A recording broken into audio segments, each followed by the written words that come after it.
Cambly learners, my name is Maxine and I'm a tutor on Cambly. In today's lesson, you'll be learning about advice and advise. And at the end of the lesson, you'll know when and how to use the two words. So, what is the difference between the advice and advise? Firstly, let's look at the two words. Advice is spelled A-D-V-I-C-E and advise is spelled A-D-V-I-S-E. The difference here being the C and the S. Secondly, the pronunciation of the two words is a little bit different. With advice, the C is pronounced as an S. Advice. And with advise, the S is pronounced as a Z. Advise. And lastly, advice is a noun, an uncountable noun, which means that it cannot be counted. To explain more, you cannot have an advice or many advices. Advise is a verb. It is something that you can do, to advise. So, those are the differences between the two words. Next up, I'll define advice and advise for an even better understanding. The definition of advice is an opinion or recommendation which is offered as a guide to an action. For example, she gave me some advice based on her experience. Thank you for your advice. It is always welcome. The definition of advise is to suggest or give information to someone.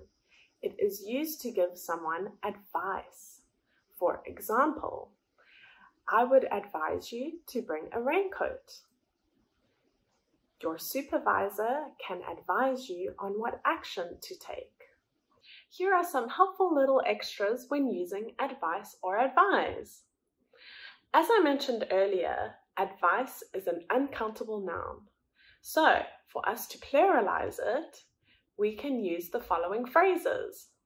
A word of advice, two pieces of advice, or some advice.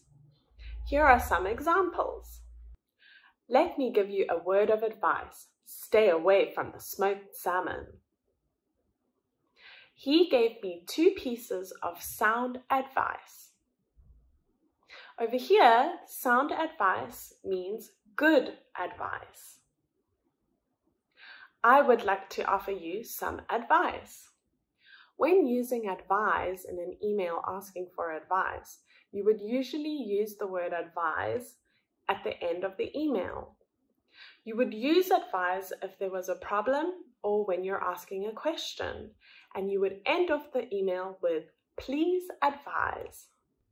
Advise can also be used when you're needing an answer to a specific request.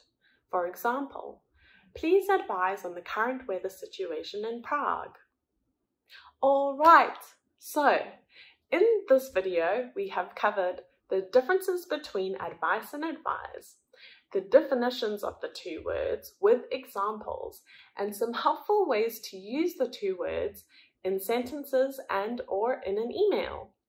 I hope that you have all enjoyed the video just as much as I have, and that it adds so much value to your English learning journey. For those of you who are unfamiliar with Cambly, Cambly gives you instant access to friendly native English speakers like me.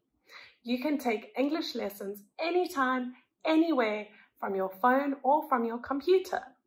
Schedule your next lesson with me using the link below. Thank you so much for watching, everyone. Goodbye.